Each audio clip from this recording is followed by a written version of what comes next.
ಸಹಜವಾಗಿ ಸಂದರ್ಭ ಸನ್ನಿವೇಶ ಆ ಪರಿಸ್ಥಿತಿಗಳು ನಾನಾ ರೀತಿಯಾದಂಥ ಚರ್ಚೆಯನ್ನ ಮಾಡ್ತವೆ. ಒಬ್ಬರ ನಡೆಯನ್ನ ನೋಡ್ತಾ ಇದ್ರೆ ಈಗ ಈ ಹಿಂದೆ ಸಿದ್ದರಾಮಯ್ಯನವರ ಬಣದವರು ದೆಹಲಿಗೆ ಹೋಗಿ ಯಾವ ರೀತಿಯಾಗಿ ಡಿ.ಕೆ. ಶಿವಕುಮಾರ್ ಅವರ ವಿರುದ್ಧ ಬೇಡಿಕೆಗಳನ್ನ ಇಟ್ಟಿದ್ರು, ಒತ್ತಾಯವನ್ನ ಮಾಡಿದ್ರು, ಅವರನ್ನ ಕೆಪಿಸಿಸಿ ಅಧ್ಯಕ್ಷ ಸ್ಥಾನದಿಂದ ಬದಲಾವಣೆ ಮಾಡಬೇಕು ಅನ್ನುವಂಥದ್ದನ್ನೆಲ್ಲ ಹೇಳಿದ್ರು ಅನ್ನುವಂಥದ್ದನ್ನು ನೋಡಿದ್ರು. ಈಗ ಡಿ.ಕೆ. ಶಿವಕುಮಾರ್ ಅವರ ಸರದಿ. ಡಿ.ಕೆ. ಶಿವಕುಮಾರ್ ಅವರು ಈ ಬಾರಿ ದೆಹಲಿಯ ಭೇಟಿ ಸಾಕಷ್ಟು ಕುತೂಹಲ ಕೆನೆ ಮಾಡಿಕೊಟ್ಟಿರುವಂಥದ್ದು. ಯಾಕೆಂದ್ರೆ ಪದೇ ಪದೇ ಡಿ.ಕೆ. ಶಿವಕುಮಾರ್ ಅವರ ವಿರುದ್ಧ ನೇರ ಯುದ್ಧಕ್ಕೆ ಇಳಿದಿರುವಂಥದ್ದು ಸಿದ್ದರಾಮಯ್ಯನವರ ಬಣ. ಸೊ ಹೀಗಾಗಿ ಅವ್ರಿಗೆಲ್ರಿಗೂ ಟಕ್ಕರನ್ನ ಕೊಡ್ತಾ ಸಂಘಟನೆಯ ದೃಷ್ಟಿಯಲ್ಲೂ ಕೂಡ ಹೈಕಮಾಂಡ್ ನಾಯಕರ ಮುಂದೆ ನಾನು ಏನು ಮಾಡ್ತಾ ಇದ್ದೇನೆ ಅನ್ನುವಂಥದ್ರ ಬಗ್ಗೆ ಒಂದು ಸಂಪೂರ್ಣವಾದಂಥ ಒಂದು ಮಾಹಿತಿಯನ್ನ ಇಡ್ಲಿಕ್ಕೂ ಕೂಡ ಡಿ.ಕೆ. ಶಿವಕುಮಾರ್ ಅವರು ಮುಂದಾದಂತೆ ಕಾಣಿಸ್ತಾ ಇದೆ. ದಲಿತ ಲೀಡರ್ಸ್ ಬಳಿಕ ಡಿ.ಕೆ. ಶಿವಕುಮಾರ್ ದಿಲ್ಲಿ ಯಾತ್ರೆಯನ್ನ ಕೈಗೊಂಡಿರುವಂಥದ್ದು. ಇಲಾಖೆ ಕಾರ್ಯಕ್ರಮ ನೆಪದಲ್ಲಿ ಹೈಕಮಾಂಡ್ ನಾಯಕರನ್ನ ಭೇಟಿಯಾಗಲಿದ್ದಾರೆ. ಸಿಎಂ ಆಪ್ತರ ವಿರುದ್ಧ ದೂರು ನೀಡ್ತಾರ ಡಿ.ಕೆ. ಶಿವಕುಮಾರ್ ಅಂತ. ಬಿಕಾಸ್ ಇಲ್ಲಿ ಬಿಜೆಪಿಯಲ್ಲಿರುವಂತ ಪರಿಸ್ಥಿತಿ ಕಾಂಗ್ರೆಸ್ನಲ್ಲೂ ಕೂಡ ಇದೆ, ಬಣರಾಜಕೀಯ ತಾರಕಕ್ಕೇರಿದೆ ಅನ್ನುವಂತ ಚರ್ಚೆಗಳು ಜೋರಾಗಿ ನಡೀತಾ ಇದೆ. ಅದಕ್ಕೆ ಪ್ರಮುಖವಾದಂತ ಕಾರಣ ಅಂದ್ರೆ ರಾಜಣ್ಣ, ಸತೀಶ್ ಜಾರಕಿಹೊಳಿ ಅವರು ಸಿದ್ದರಾಮಯ್ಯನವರ ಬಣದವರು ಮಾತನಾಡ್ತಾ ಇರುವಂತ ವಿಚಾರಗಳು ಅಲ್ಲಿ ಪ್ರಮುಖವಾಗಿ ಕಾರಣ ಆಗ್ತಾ ಇದಾವೆ. ಸೊ ಹೀಗಾಗಿ ಅವರ ಮಾತಿಗೆ ಬೀಗ ಹಾಕಬೇಕು ಅನ್ನುವಂಥದ್ರ ಬಗ್ಗೆ ಮನವಿಯನ್ನು ಮಾಡ್ಕೊಳ್ತಾರಾ. ಖರ್ಗೆ ವಾರ್ನಿಂಗ್ ನೀಡಿದ್ರು ಕೂಡ ಕುರ್ಚಿ ಬಗ್ಗೆ ಮಾತು ಇನ್ನೂ ಕೂಡ ಮುಂದುವರೆದಿದೆ. ಸಿಎಂ ಆಪ್ತರ ಬಾಯಿ ಮುಚ್ಚಿಸ್ತಾರ ಡಿಸಿಎಂ ಡಿ.ಕೆ. ಶಿವಕುಮಾರ್ ಅಂತ. ಹೈಕಮಾಂಡ್ ಭೇಟಿ ವೇಳೆ ಸಂಪುಟದ ಬಗ್ಗೆನೂ ಕೂಡ ಚರ್ಚೆಯನ್ನು ಮಾಡುವಂತ ಸಾಧ್ಯತೆ ಇದೆ. ಸಿಎಂ ಆಪ್ತರಿಗೆ ಡಿ.ಕೆ. ಶಿವಕುಮಾರ್ ಅವರು ಶಾಕ್ ಕೊಡುವಂತ ಲೆಕ್ಕಾಚಾರ ಏನ್ ಹಾಕೊಂಡಿದ್ದಾರೆ, ಅದು ಎಷ್ಟು ಮಟ್ಟಿಗೆ ವರ್ಕೌಟ್ ಆಗುತ್ತೆ ಅಂತ. ಟೋಟಲಿ 7 ಸಚಿವರನ್ನ ಸಂಪುಟದಿಂದ ಕೈ ಬಿಡಬೇಕು ಅನ್ನುವಂತ ಪ್ಲಾನ್ ಕೂಡ ಇದೆ ಅಂತ ಹೇಳಲಾಗ್ತಾ ಇದೆ.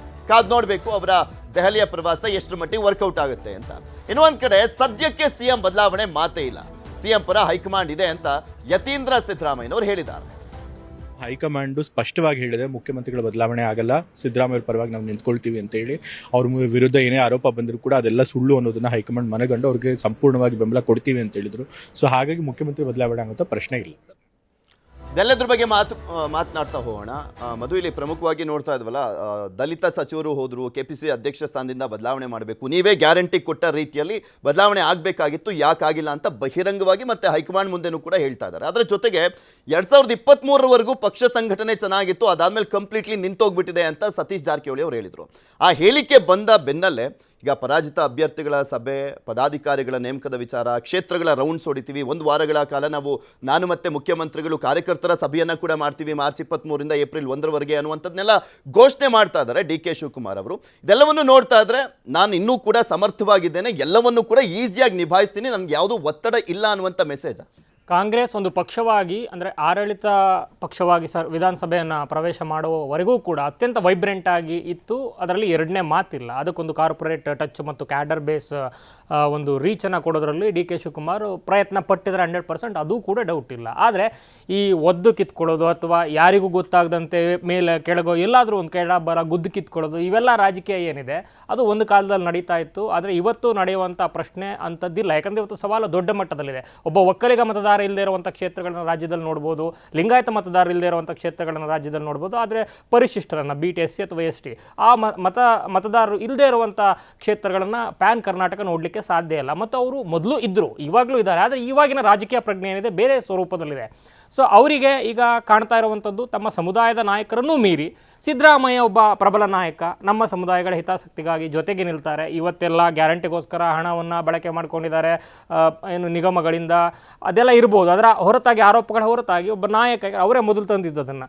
ಸೊ ಆ ನಾಯಕ ಇದ್ದಾರೆ ಸಮುದಾಯಕ್ಕೆ ಅನ್ನುವಂಥ ಒಂದು ಇಂಪ್ರೆಷನ್ನ ಕೊಡೋದ್ರಲ್ಲಿ ಸಿದ್ದರಾಮಯ್ಯ ಸಕ್ಸಸ್ ಆಗಿದ್ದಾರೆ. ಬರೀ ಕುರುಬ ಮತ್ತು ಮುಸ್ಲಿಂ ಮತ ಬ್ಯಾಂಕ್ ಅಷ್ಟೇ ಅಲ್ಲ, SC ST ಮತಗಳಲ್ಲೂ ಕೂಡ ಅವರ ಸಮುದಾಯದ ನಾಯಕರನ್ನು ಮೀರಿ ಸಿದ್ದರಾಮಯ್ಯ ಅವರಿಗಿರುವಂಥ ಆಪ್ತತೆ, ಸ್ವೀಕೃತಿ ಅದು ಬೇರೆ ಲೆವೆಲಲ್ಲಿದೆ. ಸೊ ಈ ಕಾರಣಕ್ಕೆ ಇವತ್ತು ಡಿ.ಕೆ. ಶಿವಕುಮಾರ್ ಅವರ ಒಂದು ಹಗ್ಗ ಜಗ್ಗಾಟ ಏನಿದೆ 360 ಡಿಗ್ರಿಯಲ್ಲಿ ಕಾರ್ನರ್ ಆಗಿದ್ದಾರೆ.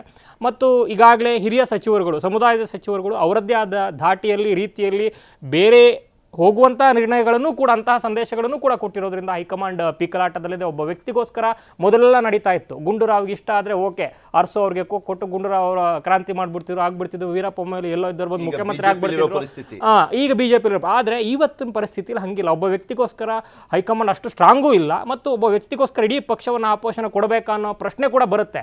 ಓಕೆ, ನೀವು ಸೇವೆ ಮಾಡಿದಾರ, ಮತ್ತೊಂದು ಮಗದೊಂದು ಎಲ್ಲವೂ ಕೂಡ ಒಪ್ಪೋಣ, ಅದಕ್ಕೊಂದು ಆದ್ಯತೆ ಮನ್ನಣೆ ಎಲ್ಲವೂ ಇದೆ. ಆದರೆ ಅದರ ಹೊರತಾಗಿ ಇಡೀ ಪಕ್ಷವನ್ನು ಅಸ್ತಿತ್ವ ಅಸ್ತಿತ್ವ ಅಂತ ಬಂದಂಥ ಸಂದರ್ಭದಲ್ಲಿ ರಿಸ್ಕ್ ಫ್ಯಾಕ್ಟರ್ ಜಾಸ್ತಿ ಇದೆ ಸಮತೋಲಿತವಾಗಿ ನೋಡಿದಂಥ ಸಂದರ್ಭದಲ್ಲಿ ಕಾರಣಕ್ಕೆ ಡಿ ಕೆ ಶಿವಕುಮಾರ್ ಇವತ್ತು ತುಂಬ 360 ಡಿಗ್ರಿಯಲ್ಲಿ ಒದ್ದಾಟ ಇದೆ. ಆ ಒದ್ದಾಟಕ್ಕೆ ಅವರೇ ಕಾರಣ. ಅವರಾಗಿದ್ದವರು ಹೇಳಿಕೆಗಳನ್ನು ಕೊಟ್ಟುಕೊಂಡು ಗೊಂದಲಗಳನ್ನು ಕ್ರಿಯೇಟ್ ಮಾಡಿಕೊಂಡ್ರು. ಈಗ ಅನಿವಾರ್ಯವಾಗಿ ಮುಂದಿನ ಚುನಾವಣೆ ನನ್ನ ನಾಯಕತ್ವದಲ್ಲೇ ಅಂತ ಹೇಳೋ ಮೂಲಕ ನನ್ನನ್ನು KPCC ಅಧ್ಯಕ್ಷ ಸ್ಥಾನದಿಂದ ಕೆಳಗಿಳಿಸಲಿಕ್ಕೆ ಸಾಧ್ಯ ಇಲ್ಲ, ಇಳಿಸಬೇಕು ಅಂತಂದರೆ ಮುಖ್ಯಮಂತ್ರಿಯನ್ನು ಮಾಡಿ ಅನ್ನುವಂಥ ಒಂದು ಪ್ರಬಲವಾದ ಬೇಡಿಕೆಯನ್ನು ಕೊಡುವಂಥ ಸಾಧ್ಯತೆ ಹಿನ್ನೆಲೆಯಲ್ಲಿ ಮತ್ತು ಇಲ್ಲಾಗ್ತಿರುವಂಥ ಬೆಳವಣಿಗೆಗಳು ಮತ್ತು ನಮ್ಮನ್ನು ಟೆಂಪ್ಟ್ ಮಾಡ್ತಾ ಇದ್ದಾರೆ, ಪ್ರಾಂಪ್ಟ್ ಮಾಡ್ತಾ ಇದ್ದಾರೆ ಹೇಳಿಕೆಗಳನ್ನು ಕೊಡೋದ್ರ ಮೂಲಕ. ಈಗ ನೋಡಿ, ಯತೀಂದ್ರ ಸಿದ್ದರಾಮಯ್ಯ ಕಳೆದ 3-4 ತಿಂಗಳಲ್ಲಿ ಇಂತಹ ಹೇಳಿಕೆಗಳನ್ನು ಕೊಡ್ತಿರಲಿಲ್ಲ. ಹಿಂದೆ ಇದು ಶುರುವಾದಾಗ ಕೊಟ್ಟರು ಹಂಗಾಮ, ಮಧ್ಯೆ ಸೈಲೆಂಟ್ ಆದರು. ಅದೇ ರೀತಿ ಸಿದ್ದು ಬಣದ ಕೆಲವು ನಾಯಕರುಗಳು ಸೈಲೆಂಟ್ ಆದರು. ಆದರೆ ಈ ಮೂಡಾ ಪ್ರಕ್ರಿಯೆಯಲ್ಲಿ ಕಾನೂನಿನ ಮುನ್ನಡೆ ಸಿಕ್ಕಂಥ ಸಂದರ್ಭದಲ್ಲಿ ಮೂಡಾ ಒಂದು ಕೇಸಲ್ಲಿ ಬದಲಾಗಿದೆ, ವರಸೆ ಹೇಳಿಕೆಗಳು ಬದಲಾಗಿದೆ, ವಿಶ್ವಾಸ ದೊಡ್ಡ ಮಟ್ಟದಲ್ಲಿ ಬಂದಿದೆ ಸಿದ್ದು ಬಣಕ್ಕೆ, ಸಿದ್ದು ಆಪ್ತ ವಲಯಕ್ಕೆ ಮತ್ತು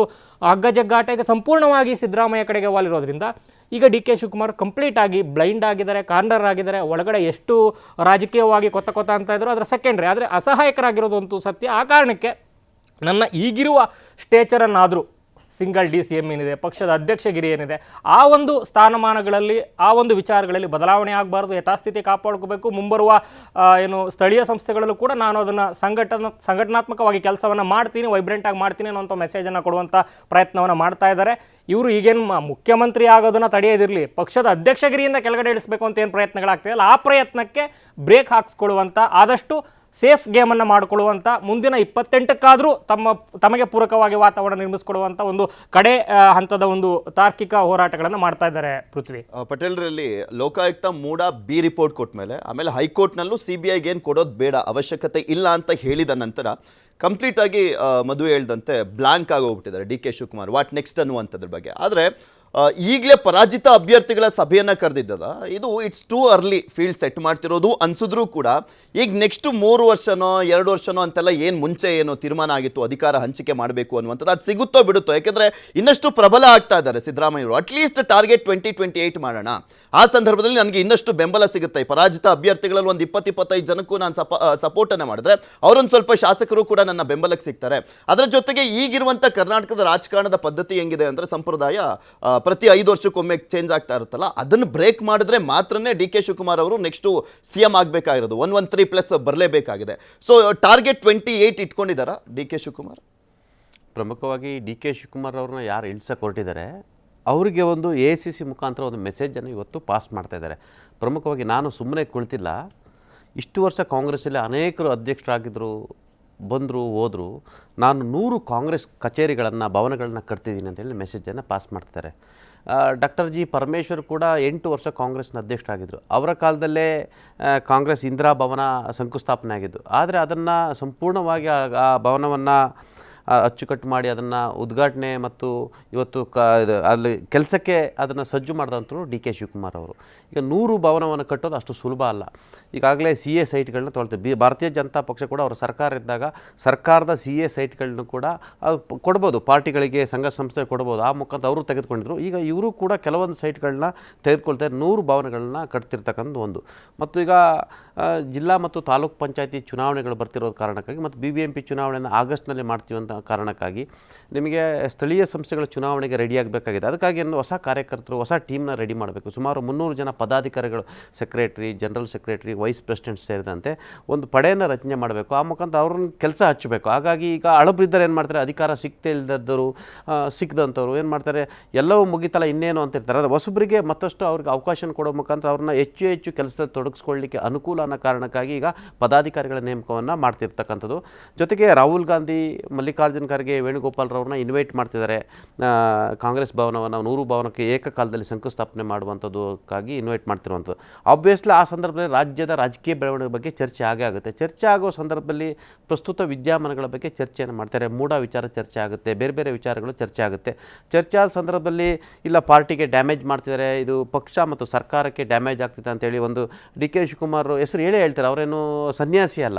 ರಾಹುಲ್ ಗಾಂಧಿಯವರು ದೂರನ್ನು ಪರೋಕ್ಷವಾಗಿ ಕೊಟ್ಟೆ ಕೊಡ್ತಾರೆ. ಈಗ ದಿನೇಶ್ ಗುಂಡೂರಾವ್ ಓಪನ್ ಆಗಿ ಇವ್ರ ವಿರುದ್ಧ ಮಾತನಾಡ್ತಿದ್ದಾರೆ. KPCC ಅಧ್ಯಕ್ಷರು ಬದಲಾವಣೆ ಆಗುತ್ತಂತ ನಿನ್ನೆ ಕೂಡ ಹೇಳಿರುವಂಥದ್ದು. ಯತೀಂದ್ರ ಅವರು ನಮ್ಮ ತಂದೆಯವರ ಬದಲಾವಣೆನೇ ಇಲ್ಲ, ಅವರೇ 5 ವರ್ಷ ಅಂತ ಹೇಳ್ತಿರ್ತಕ್ಕಂಥದ್ದು. ಜೊತೆಗೆ ಸತೀಶ್ ಜಾರಕಿಹೊಳಿ ಅವರು, doctor G Parameshwara, KN Rajanna, Zameer Ahmed, Byrathi Suresh, ಹೀಗೆ ಹಲವಾರು ಮಂತ್ರಿಗಳು CM ಪರವಾಗಿ ಬ್ಯಾಟಿಂಗ್ ಮಾಡ್ತಿರ್ತಕ್ಕಂಥದ್ದು, ಪ್ರಸ್ತುತ ವಿದ್ಯಮಾನಗಳು, ಇವೆಲ್ಲವ ಬಗ್ಗೆ ಆಲ್ಮೋಸ್ಟ್ ಚರ್ಚೆ ಆಗುತ್ತೆ. ಜೊತೆಗೆ ಸಂಪುಟ ಬಜೆಟ್ ಅಧಿವೇಶನದ ಬಳಿಕ ಸಂಪುಟ ಸರ್ಜರಿಗೆ ಮುಖ್ಯಮಂತ್ರಿಗಳಲ್ಲ, ಹೈಕಮಾಂಡೇ ತೀರ್ಮಾನ ಮಾಡಿರುವಂಥದ್ದು. ಕಳೆದ ನವೆಂಬರ್ ಅಥವಾ ಡಿಸೆಂಬರ್ನಲ್ಲಿ ಆಗಬೇಕಾಗಿತ್ತು. ಅದು ಅಷ್ಟರೊಳಗಡೆ ಮೂಡಾ ಪ್ರಕರಣ ಬಂತು. ಮೂಡಾ ಪ್ರಕರಣ ಸಂದರ್ಭದಲ್ಲಿ ಸಂಪುಟ ಸರ್ಜರಿ ಮಾಡಿದರೆ ಮುಖ್ಯಮಂತ್ರಿಗಳು ಸೂಚನೆ ಕೊಟ್ಟರೆ ಅದು ಬೇರೆ ರೀತಿ ಮೆಸೇಜ್ ಹೋಗುತ್ತೆ ಅನ್ನೋ ಕಾರಣಕ್ಕಾಗಿ ಹೈಕಮಾಂಡೇ ಆಫ್ಟರ್ ಬಜೆಟ್ ನೀವು ಮಾಡಿ ಅಂತ ಹೇಳಿರ್ತಕ್ಕಂಥ ಸುಮಾರು 5ರಿಂದ 6 ಜನ ಬದಲಾವಣೆ ಮಾಡ್ತಿರುವಂಥದ್ದು. ಅದರಲ್ಲಿ A1 ಲಿಸ್ಟಲ್ಲಿ ಇರ್ತಕ್ಕಂಥವ್ರೆ KN ರಾಜಣ್ಣ. ಅದು ಕೂಡ DKC ವಿರುದ್ಧ ಅನ್ನೋಕ್ಕಿಂತಲೂ ಹೈಕಮಾಂಡ್ ಅಂದರೆ ಯಾರೇ ಅವರ ಹೈಕಮಾಂಡ್ ಈ ಬೋರ್ಡ್ ಬಳಸಿದ್ರಲ್ಲ, ಅದೇ ಕಾರಣಕ್ಕಾಗಿ DK ಶಿವಕುಮಾರ್ ಅವರು ದೂರನ್ನು ಕೊಟ್ಟಿದ್ದಾರೆ, ಅವ್ರನ್ನ ತೆಗಿತಿದ್ದಾರೆ. KH ಮುನಿಯಪ್ಪನ ತೆಗೆದು ಅವ್ರ ಮಗಳಿಗೆ ಅವಕಾಶವನ್ನು ಕೊಡ್ತಿದ್ದಾರೆ. RB ತಿಮ್ಮಪ್ಪವ್ರ ಮೇಲೆ ಗಂಭೀರ ಆರೋಪ ಅಂತ ಅವ್ರನ್ನ ತೆಗಿತಾರೆ. ಇಲ್ಲ ಒಂದು ಕಡೆ ಶಿಕ್ಷಣ ಇಲಾಖೆನ ಸರಿದಾರಿಯಲ್ಲಿ ತಗೊಂಡು ಹೋಗ್ತಾ ಇಲ್ಲ, ಡಿಸ್ಟರ್ಬ್ ಆಗ್ತಿದ್ದಾರೆ ಅನ್ನೋ ಕಾರಣಕ್ಕಾಗಿ ಮಧು ಬಂಗಾರಪ್ಪ ಹೆಸರು ಕೂಡ ಇರ್ತಕ್ಕಂಥದ್ದು. ಜೊತೆಗೆ ಆರೋಗ್ಯ ಇಲಾಖೆ ದಿನೇಶ್ ಗುಂಡೂರಾವ್ ಇತ್ತೀಚೆಗೆ ಒಂದು 2 ತಿಂಗಳಿಂದ ಆಕ್ಟಿವ್ ಆಗಿದ್ದಾರೆ. ಅದಕ್ಕೂ ಮೊದಲು ಭಾಳಷ್ಟು ಆರೋಗ್ಯ ಇಲಾಖೆಯಲ್ಲಿ ಹದಗೆಡಿಸಿದಂಥ ಗಂಭೀರ ಆರೋಪ ಇತ್ತು. ದಿನೇಶ್ ಗುಂಡೂರಾವ್ ಅವರನ್ನು ತೆಗೆದು ಅಲ್ಲಿ RV ದೇಶಪಾಂಡೆ ಅವರು ಕೊಡಬೇಕಂತ ಇರ್ತಕ್ಕಂಥದ್ದು. ಬೈರ್ತಿ ಸುರೇಶ್ ಅವರು ಮೂಡಾ ಪ್ರಕರಣದ ಮೇಲೆ ಗಂಭೀರ ಆರೋಪ ಇತ್ತು, ಅವರ ಹೆಸರು ಕೂಡ ಕೇಳಿ ಬರ್ತಿರ್ತಕ್ಕಂಥದ್ದು. ಈಗ ಶಿವರಾಜ್ ತಂಗಡಿಗೆ ಹೆಸರು ಕೂಡ ಕೇಳಿ ಬರ್ತಿರುವಂಥದ್ದು. ಮತ್ತು ಡಾಕ್ಟರ್ MC ಸುಧಾಕರ್ ಹೆಸರು ಕೂಡ ಕೇಳಿ ಬಂದಿದೆ. ಶಿಕ್ಷಣ ಇಲಾಖೆಯಲ್ಲಿ ಅವರು ಉನ್ನತ ಶಿಕ್ಷಣ ಇಲಾಖೆ ಒಂದು ಕಡೆ ಅಶ್ವಥ್ ನಾರಾಯಣರವರು ಹಿಂದಿನ ಏನು ನೀತಿ ಸಂಪುಟ ಪುನರ್ರಚನೆ ಆದ್ರೆ ಸಿದ್ದರಾಮಯ್ಯ ಅವರಿಗೆ ಒಳ್ಳೇದಲ್ವಾ? ಪುನರ್ರಚನೆ ಆದಂತ ಸಂದರ್ಭ ಇನ್ನೊಂದು ವರ್ಷ ಗ್ರೇಸ್ ಪೀರಿಯಡ್ ಸಿಕ್ಕಂತ ಸರ್ಜರಿ ಅದು ನಾನು ಯಾರಂದ್ರೆ ಡಾಕ್ಟರ್ MC ಸುಧಾಕರ್ ಅವ್ರ ಹೆಸರು ಇರ್ತಕ್ಕಂಥದ್ದು. ಮತ್ತು ಇನ್ನೊಬ್ಬರು ಹಿರಿಯೂರಿನ ಚಿತ್ರದುರ್ಗದ K ಸುಧಾಕರ್ ಅವ್ರ ಹೆಸರು ಇರ್ತಕ್ಕಂಥದ್ದು, ಚಲುವರಾಯಸ್ವಾಮಿ ಹೆಸರು ಇರ್ತಕ್ಕಂಥದ್ದು. ಹಾಗಾಗಿ ಒಂದಷ್ಟು 8-10 ಜನಕ್ಕೆ ಅವಕಾಶ ಕೊಡೋದ್ರಿಂದ ಕೆಲಸ ಮಾಡೋಕ್ಕೆ ಅನುಕೂಲ ಅನ್ನೋದು ಲೆಕ್ಕಾಚಾರ. ಹಾಗಾಗಿ ಇವೆಲ್ಲದ್ರ ಬಗ್ಗೆ ಕೂಡ ಚರ್ಚೆ ನಡೆಯುತ್ತೆ. DK ಶಿವಕುಮಾರ್ ನಾನು ಎಷ್ಟು ಆ್ಯಕ್ಟಿವ್ ಇದ್ದೀನಿ, ಪಾರ್ಟಿ ಹೆಂಗೆ ಕಟ್ತಿದ್ದೀನಿ ಅನ್ನೋ ಮುಖಾಂತರ ಯಾರೆಲ್ಲ ಅಧ್ಯಕ್ಷರು ಬದಲಾವಣೆ ಮಾಡಿ ಅಂತ ಹೇಳ್ತಾರಲ್ಲ, ಬದಲಾವಣೆ ಮಾಡಿಯವರಿಗೆ ತನ್ನ ಕೆಲಸದ ಮುಖಾಂತರ ತಿರುಗೇಟು ಕೊಡಲಿಕ್ಕೆ DK ಶಿವಕುಮಾರ್ ಇವತ್ತು ಜಲಸಂಪನ್ಮೂಲ ಇಲಾಖೆಯ ಕೆಲಸದ ಹೆಸರಿನಲ್ಲಿ ಹೈಕಮಾಂಡ್ನ ಭೇಟಿ ಮಾಡ್ತಿರುವಂಥದ್ದು. ಸಿದ್ದರಾಮಯ್ಯ ಉಳಿದ್ರು ಸಿದ್ದರಾಮಯ್ಯ ಆಪ್ತರನ್ನ ಮಂತ್ರಿಮಂಡಲದಿಂದ ಕೆಳಗಿಳಿಸೋದ್ರಲ್ಲಿ ಸಕ್ಸಸ್ ಆಗ್ತಾರ ಅನ್ನೋದಕ್ಕೆ ಈ ಒಂದು ದಿಲ್ಲಿ ಯಾತ್ರೆ ಉತ್ತರ ಸಿಗಬಹುದು. ನೋಡೋಣ ಏನಾಗುತ್ತೆ ಅಂತ. ಇದು ಕಾಂಗ್ರೆಸ್ ಕತೆ. ಆದರೆ ಬಿಜೆಪಿಯಲ್ಲಿ ಯಡಿಯೂರಪ್ಪನವರ ಹುಟ್ಟುಹಬ್ಬವನ್ನ ದೊಡ್ಡ ಮಟ್ಟದಲ್ಲಿ ಆಚರಣೆ ಮಾಡುವ ಮುಖಾಂತರ ಶಕ್ತಿ ಪ್ರದರ್ಶನಕ್ಕೆ ಸಜ್ಜಾಗ್ತಾ ಇದೆ ವಿಜೇಂದ್ರ ಬಣ ಅಂತ ಹೇಳಲಾಗ್ತಾ ಇತ್ತು. ಆದರೆ ರೆಬಲ್ಸ್ಗಳಿಗೆ ಟಕ್ಕರ್ ಅನ್ನುವ ರೀತಿಯಾದಂಥ ಒಂದು ಮಾತುಗಳು ಕೂಡ ಶುರುವಾಗಿತ್ತು. ಆದರೆ ಇದನ್ನ ರೆಬಲ್ಸ್ಗಳಿಗೆ ಟಕ್ಕರ್ ಅನ್ನೋದಕ್ಕಿಂತ ಬಿಜೆಪಿಯ ಒಗ್ಗಟ್ಟು ಪ್ರದರ್ಶನಕ್ಕೂ ಕೂಡ ಒಂದು ವೇದಿಕೆ ಆಗಬೇಕಾಗಿತ್ತು ಅಂತ ಯಾಕೆ ಅಂದ್ಕೊಳ್ಳಿಲ್ಲ ಅನ್ನುವಂಥ ಪ್ರಶ್ನೆ ಇದೆ. ಇದ್ರ ಬಗ್ಗೆ ಚರ್ಚೆಯನ್ನು ಮಾಡೋಣ. ಆದರೆ ಅದಕ್ಕೂ ಮುಂಚೆ ಒಂದು ಸ್ಮಾಲ್ ಬ್ರೇಕ್.